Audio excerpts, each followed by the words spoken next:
Crushing blow for the Knicks Wednesday night, losing Derrick Rose for several weeks following ankle surgery. Now, if you'd followed this team recently, you know that this is a group that had mostly been underwhelming so far this season, and now they'll have to figure it out without one of their best players. Derrick Rose had been really steady for this club. He'd been knocking down shots from the perimeter.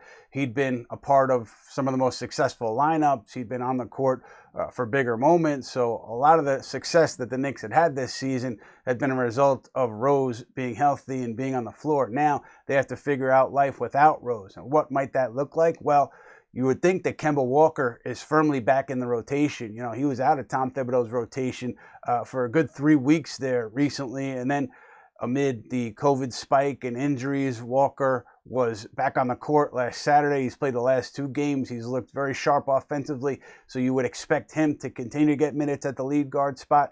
The Knicks should get Emmanuel quickly back out of health and safety protocols sometime in the near future. And the rookie Miles McBride had a really strong showing recently, and then he went into health and safety protocols. So when he gets out, you would assume that he gets some minutes too. So the Knicks have in-house options to try to spell this, several week stretch without Derrick Rose. But in a big picture sense, you wonder how they operate for the rest of the season.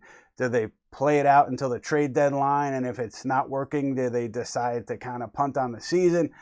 Do they say, without Rose, we're not going to be able to compete? I don't think they'll go that route. I think they'll see how it goes up until February 10th and then figure out the right course from there. But this is just a really, really, really tough injury for this Knicks team to sustain right now.